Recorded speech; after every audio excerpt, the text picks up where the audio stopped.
I figured I'd do this video because a big part of my audience is people that are actually doing SFR or build for rent. And I'm like, when I get a good project, I usually market it specifically to certain buyers and I pitch it to people that I know that might want to buy it. But I really want to see if I shared a great project with my entire network, if that network can facilitate me meeting a buyer that I don't know that could actually get a deal done. So I got one and I think it's a phenomenal one. And I wanted to kind of go over it on this video just so I can kind of let people know how I think about this deal in particular, but it'll give people a good sense of how to look at a build for rent project. So I found a project in a submarket, a bedroom community of Memphis called Bartlett. It's 120 single family detached homes that's still in the land phase. It's just finishing up what's called entitlement, which means it's zoned, and the project deck is on this post. I'll invite anyone that is an investor, either institutional or professional, that's looking for a good build for rent play and might not consider Memphis because they don't know about it or they're a little bit scared about it. Look at this project because it has everything that you need in a good build for rent project. And if you look at the fundamentals of Memphis, all the things that are going on that are so exciting, I'd be surprised if I put this out to my network and I didn't get 10 calls tomorrow for people that had the money to invest in this kind of deal.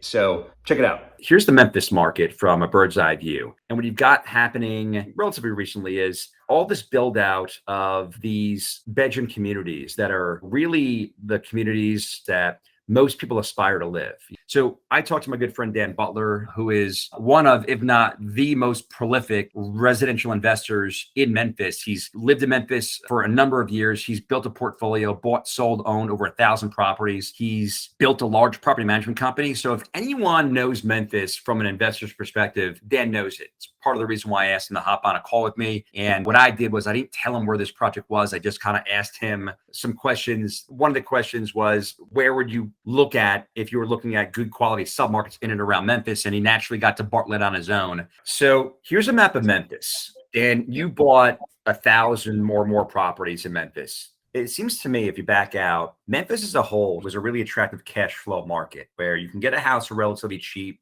versus the rent that it threw off.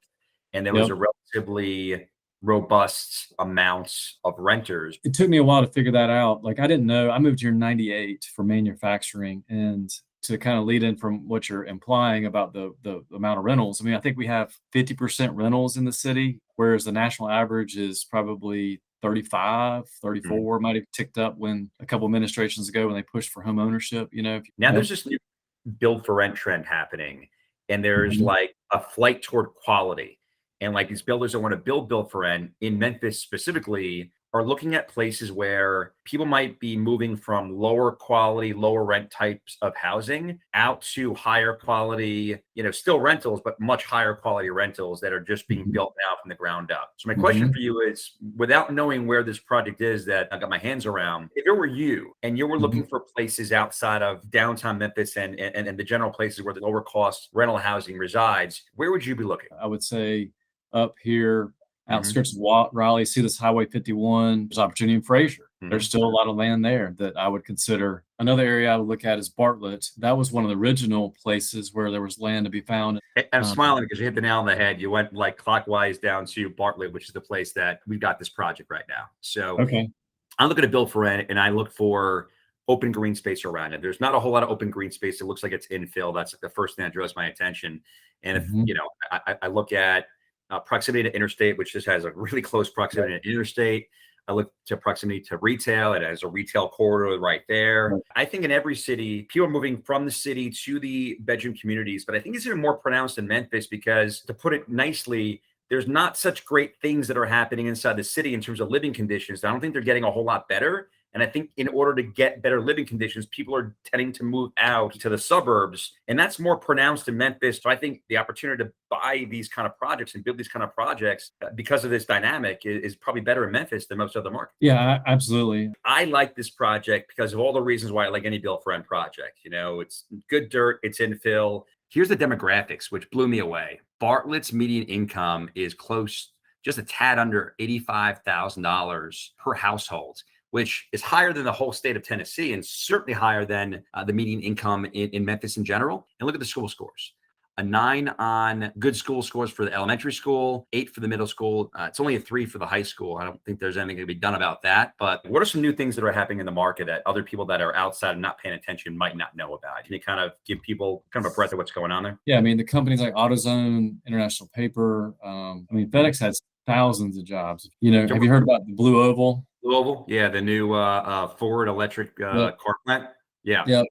So that's why Bartlett is going to be a big boom, because you can get on the 40s, the 64, in like 20 minutes. You can be at yeah. the Blue Oval site. I'm from Greenville, South Carolina, as you know, and BMW did the same thing to us 20 years ago. BMW was the flag, and then everything. My brother told me there's like 350 suppliers now Right. that are in Greenville, that have facilities, that have employees, that have infrastructure. It's an interesting parallel. I didn't even think about that. So, like, what the assembly plant represents is a way for other businesses that create the supplies that get assembled there to create kind of a solar system of businesses that could thrive there, that could Right. supply the assembly plant with the very things necessary to build these electric cars. This rent ban is going to be between $2,300 and $2,700 a month.